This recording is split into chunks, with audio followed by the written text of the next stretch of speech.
E aí, galera, tudo bem com vocês? Vamos lá, eu vou fazer a correção agora, a explicação das atividades do PET, que fecham a nossa apostila 3, tá? São as atividades da página 28 e 29, tá bom? Da semana 4. Vamos lá, são 6 atividades apenas, tem algumas atividades assim um pouco mais puxadas. Vou prestar bastante atenção nessa explicação, tá bom? Pra gente poder passar a régua aí nesse conteúdo e finalizar com chave de ouro. Numa urna, são colocadas 20 fichas numeradas de 1 a 20.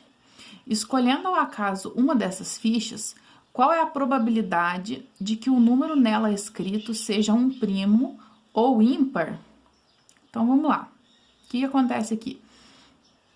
Aqui eu tenho uma urna com 20 fichas.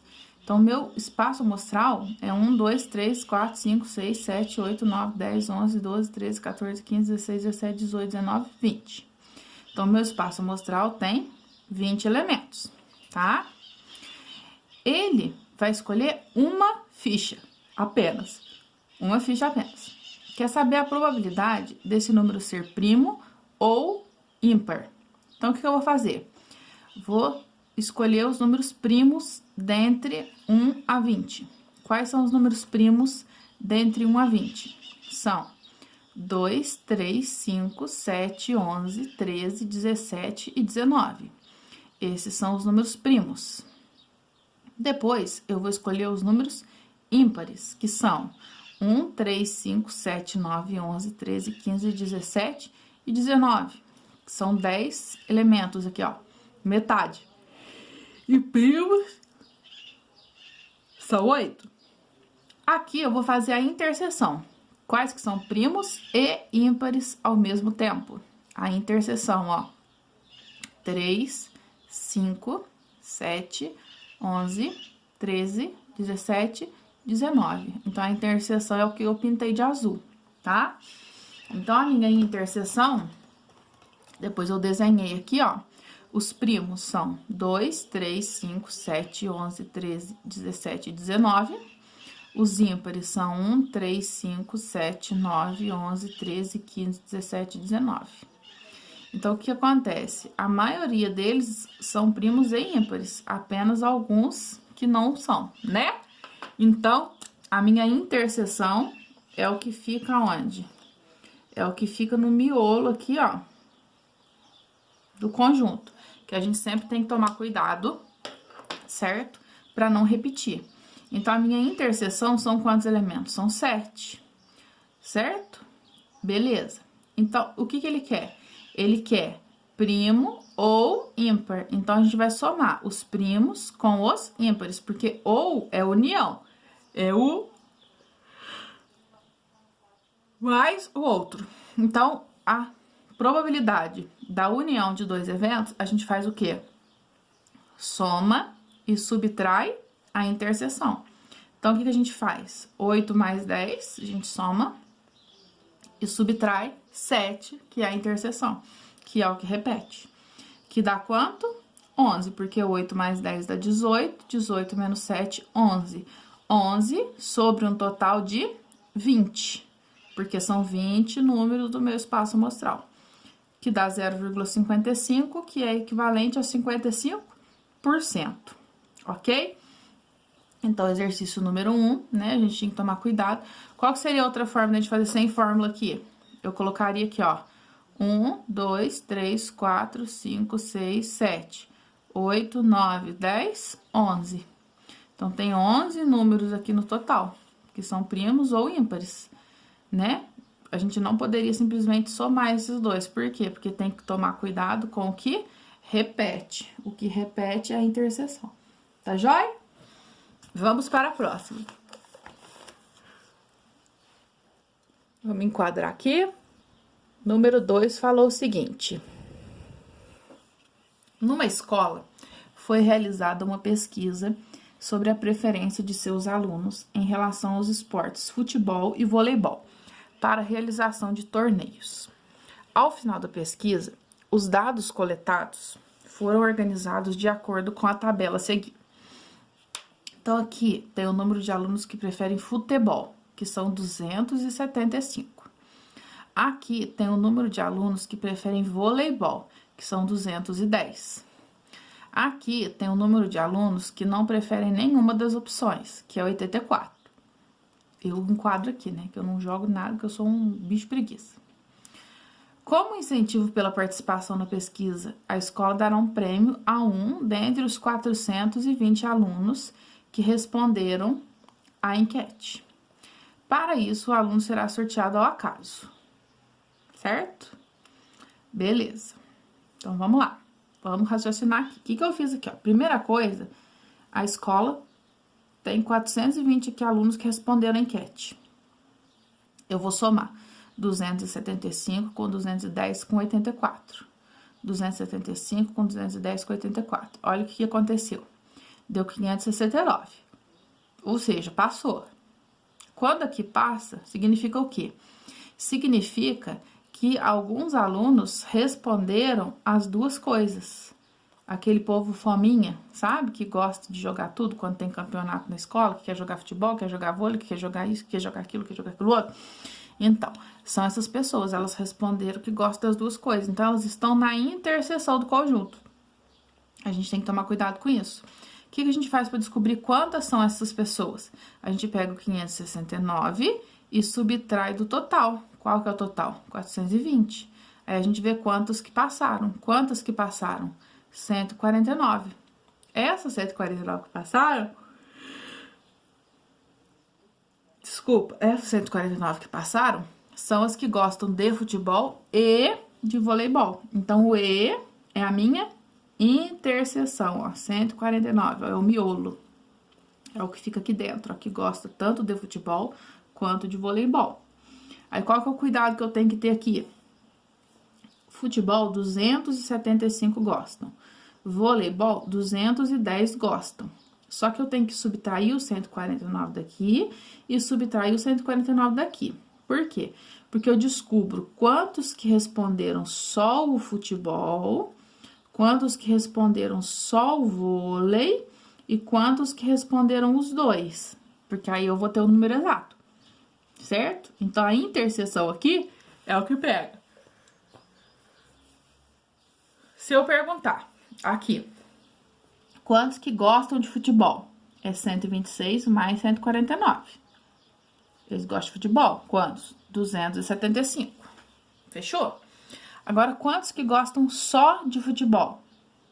126, porque é só de futebol. Se eu perguntar, quantos que preferem vôlei? Quantos que preferem vôlei? 149 mais 61, que dá 210. Que é 210. Agora, eu vou falar assim, ó. Quantos que gostam só de vôlei? 61. Só de vôlei é o que tá pra fora, ó. É o que tá aqui, só de vôlei, 61. Só de futebol é o que tá pra cá. Dos dois é o que tá aqui dentro. E quem não gosta de nada é o que tá aqui fora, 84. Juntando 126 mais 61 mais 149 mais 84 dá o total de 420, tá? Beleza. Aí perguntou o seguinte: qual é a probabilidade de A? Tenha optado por ambos os esportes. Ambos os esportes é o quê? Os dois esportes. Quantos alunos que tem dos dois esportes? 149. Num total de quantos alunos? 420 alunos. Então, essa é a resposta. Letra B. Tenha optado apenas por voleibol. Apenas. Quantos que gostam apenas de vôlei? 61. Então, fica 61 sobre 420, certo? Agora, se fosse optaram por voleibol, aí a gente colocava 210. Mas falou apenas. Como falou apenas, a gente tem que deixar só o que tá pra fora. Esse aqui não entra, porque aqui gosta um e tanto de um quanto do outro, tá bom? Vamos prosseguir agora para o exercício número 3. Vamos enquadrar, focar, que falou o seguinte: para analisar o desempenho de um método diagnóstico, realizam-se estudos em populações contendo pacientes sadios e doentes. 4 situações distintas podem acontecer nesse contexto do teste. Nossa, Deus do céu, que abrição de boca, só começar a gravar a aula. Letra A. O paciente tem a doença e o resultado do teste é positivo. Beleza. O paciente tem a doença e o resultado do teste é negativo. Letra C.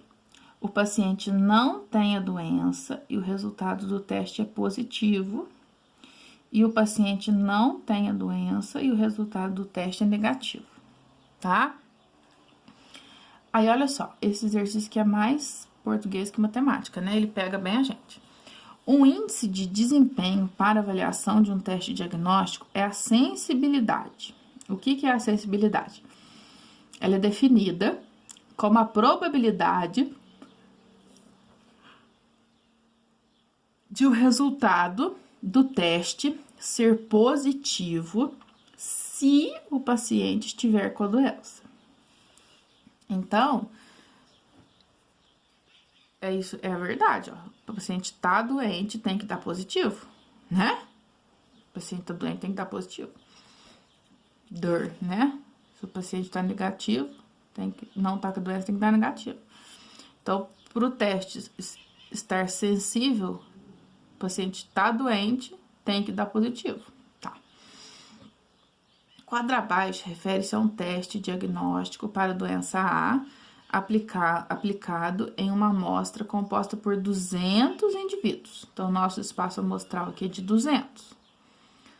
Aí, o que acontece? Ó? O resultado do teste é doença, presente ou ausente. Então, doença presente são pessoas doentes. Doença ausente são pessoas que não estão doentes, certo? Então, assim, ó, pessoas doentes, deu 95 positivos e 5 negativos. Então, tenho 100 doentes aqui. E 100 tá doente aqui, 100 sadios. 15 positivos e 85 negativos, certo? Beleza, agora olha a pergunta. Conforme o quadro do teste proposto, a sensibilidade dele é D. Então, ele quer saber a sensibilidade desse teste aqui, tá? Então, olha só, aqui o português é que pega. Ele quer saber o quê? Ele quer saber a sensibilidade do teste. O que é a sensibilidade? É a probabilidade do resultado ser positivo, se o paciente estiver com a doença. Então, eu quero saber o quê? A probabilidade de dar positivo no paciente doente. Então, eu vou mexer aonde? Eu vou mexer na doença presente. A doença ausente, deixa pra lá. Doença ausente não me interessa. Porque eu quero saber do resultado positivo onde o paciente está doente. Então, isso aqui vai reduzir o meu espaço amostral. O meu espaço amostral era de 200. Agora, o meu espaço amostral vai passar para 100. Por quê? Porque eu só vou trabalhar com as pessoas doentes. Porque a sensibilidade, ela é definida como que o resultado da probabilidade se o paciente estiver doente. Então, a minha probabilidade vai ser em cima de 100, tá? Quantos positivos que deu? 95. Num total de quantos? 100. Então, é 95 sobre 100, 95%. Então, a sensibilidade desse teste dado é de 95%, ok? Então, aqui eu coloquei, ó, o que é a sensibilidade? É a quantidade de exames positivos sobre a quantidade de pacientes doentes, que são 100. Só isso. Então, assim, o português é mais difícil que a matemática nessa questão, tá? Agora, vamos lá para a conta do número 4. Falou o seguinte: uma loja acompanhou o número de compradores de 2 produtos A e B durante os meses de janeiro, fevereiro e março de 2012. Com isso, obteve este gráfico. A loja sorteará um brinde entre os compradores do produto A e outro brinde entre os compradores do produto B. Qual a probabilidade de que os dois sorteados tenham feito suas compras em fevereiro de 2012? Então, vamos lá. Janeiro, fevereiro e março. Produto A é mais escuro, produto B é mais claro. Beleza. Então, vai sortear um produto entre todo mundo. Então, todo mundo. Então, se vai sortear entre todo mundo, eu tenho que calcular o total de compradores. Então, o produto A, ó, é o escuro. Vendeu 10, 30 e 60. Então, eu somei. 10 mais 30, 40, mais 60, 100. Produto B é o mais claro. Vendeu 20, 20 e 80. Então, 20, 20, 40, 40 e 80, 120. Então, o produto A vendeu 100 unidades e o produto B vendeu 120 aí compradores, no caso, né? Para 120 compradores. Beleza. Aí, vamos lá. Quer saber a probabilidade de ter sido comprado em fevereiro. Então, o que eu vou fazer? Eu vou pegar os compradores de fevereiro sobre o total. Então, quantos foram os compradores de fevereiro? 30. Sobre um total de 100. Então, 30 sobre 100. E 20 sobre um total de 120, que é o produto B, né? Que é o mais claro aqui, ó. 20 sobre um total de 120. Aí, eu multiplico. Aqui, eu, né, simplifiquei, cortei o zero, ficou 3 décimos e 2 dozeavos, né? Aqui, ó. Cortei os zeros, tá? Depois, o 2 dozeavos eu transformei em 1/6, né? Simplifiquei por 2. Transformei em 1/6. Depois, 3 vezes 1, 3. 10 vezes 6, 60. Depois, simplifiquei por 3 de novo. Deu 1/20, certo? Aqui eu não transformei em porcentagem, porque já tava aqui a alternativa em forma de fração. Somente isso, nada mais que isso, tá? Vamos agora para a questão de número 5, que nos falou o seguinte. Vamos lá. Numa escola com 1.200 alunos, foi realizada uma pesquisa sobre o conhecimento desses em 2 línguas estrangeiras, inglês e espanhol. Nessa pesquisa, constatou-se que 600 alunos falam inglês, 500 alunos falam espanhol e 300 não falam qualquer um desses idiomas. Escolhendo-se um aluno dessa escola ao acaso e sabendo-se que ele não fala inglês, qual a probabilidade de que esse aluno fale espanhol? Então, vamos lá. Primeira coisa, o total é de 1.200, né? Total de 1.200. Aí, a gente pega 600 mais 500 dá 1.100, mais 300 dá 1.400, não é? 600 mais 500 dá 1.100, mais 300 dá 1.400. Passou de 1.200, não passou? Passou quanto? Passou 200. Olha lá, ó. Fiz a soma e está passando 200. Se está passando 200, significa o quê? Significa que esse 200 aqui é a interseção. São os alunos que falam inglês e espanhol. Então, eu vou fazer os 2 diagramas e vou colocar 600 falam inglês. 500 falam espanhol. 300 não falam nenhum dos dois. E 200 falam os dois. Só que aí tá passando, o que eu tenho que fazer? 600 tira 200, sobra 400. 500 tira 200, sobra 300. Aí, o que acontece? Quantos que falam inglês? 400 mais 200. 600 falam inglês. Quantos falam espanhol? 200 mais 300, que dá 500. Quantos que falam só inglês? Só inglês, 400. Quantos que falam só espanhol? Só espanhol, 300. Quantos que falam inglês e espanhol ao mesmo tempo? 200, que é a interseção, tá? Aí, agora vamos à pergunta, ó. Escolhendo-se um aluno dessa escola ao acaso e sabendo-se que ele não fala inglês.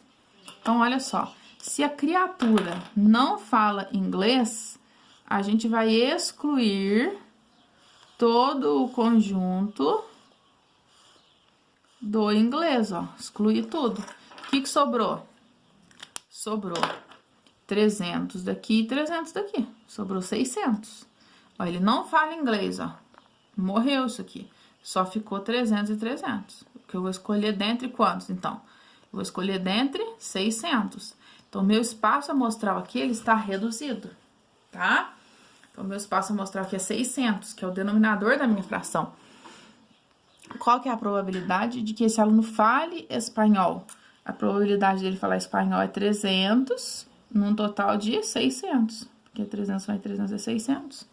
300 sobre 600 é 1 sobre 2, que é meio, que é 50%, que é 0,5, né? Mas aqui a alternativa estava em fração, então a gente marcou ela aqui. Tá joia, pessoal? Espero que vocês tenham entendido. Então, essa daí, né, é uma probabilidade, ela tá juntando aí o conteúdo do primeiro, do segundo ano, né? Uma questão bem interessante.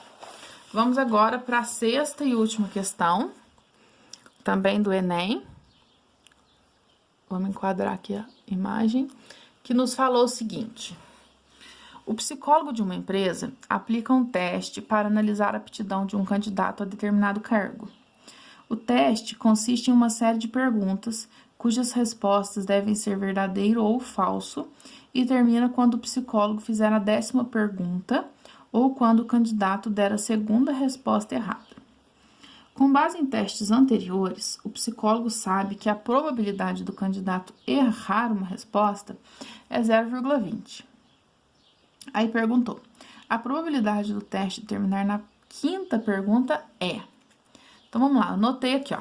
A probabilidade dele errar é 0,20, porque falou aqui. Como a prova é de verdadeiro ou falso, ou você acerta ou você erra. Não tem o meio caminho andado, não tem, ou melhor,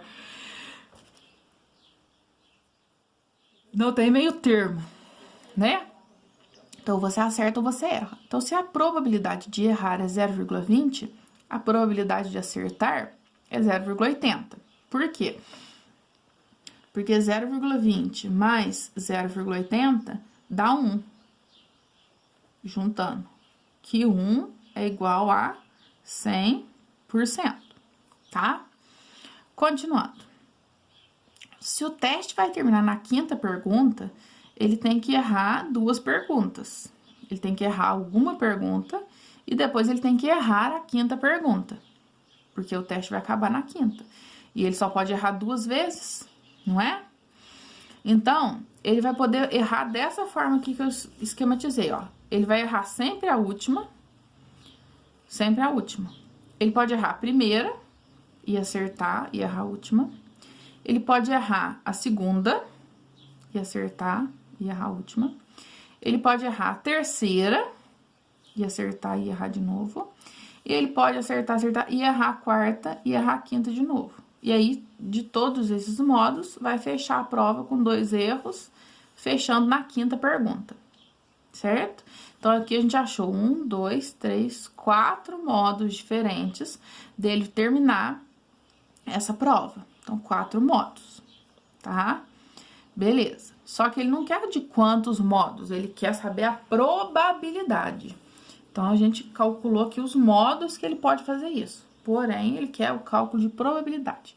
Agora, a gente vai pensar. Independente da posição que ficou os erros e os acertos, ele sempre vai ter 3 acertos e 2 erros. Que só pode errar 2, né? Porque se errar mais, tá fora. Então, se ele só pode errar 2, ele tem que acertar 3. Porque são 5 perguntas. Então, o que acontece? Vamos agora para a probabilidade. Qual que é a probabilidade do acerto? A probabilidade do acerto é 0,8. Então, eu vou fazer 0,8 vezes 0,8 vezes 0,8. Porque é acerto, acerto, acerto. Vezes 2 erros. 0,2 vezes 0,2. Certo? Porque são 3 acertos e 2 erros. Multipliquei, deu 0,02048. Isso aqui. Isso aqui é o quê? Para uma linha dessa. Só que eu tenho quantas linhas nessa? Eu tenho 4 linhas nessa, eu tenho 4 maneiras, eu tenho 4 modos diferentes. Então, o que eu vou pegar? Eu vou pegar esse valor aqui que eu achei e vou multiplicar por 4. Então, é somar ele 4 vezes, mas não tem necessidade, é mais fácil multiplicar por 4. 0,02048 vezes 4, que dá 0,08192, que é a nossa resposta, a alternativa B, tá? Então, o que tem de mais difícil, um pouquinho nesse exercício aqui, a pegadinha, é essa multiplicação por 4 aqui, que a gente às vezes esquece, e essa alternativa tem, ó, 0,02048 é a letra A, às vezes a gente vai lá e corre e marca errado, né? Tem que tomar muito cuidado. Por quê? Porque essa aqui são as permutações, né? São as possibilidades que ele tem para esse erro trocar de lugar. Em contrapartida, esse erro sempre fica fixo, porque ele sempre tem que ser na última questão, porque a prova ela tem que terminar na quinta questão. Tá ok, pessoal? Então, espero que vocês tenham entendido. Qualquer dúvida, vocês podem me perguntar, que eu tô à disposição de vocês na aula, tá bom? Fiquem com Deus e até a próxima. Tchau, tchau.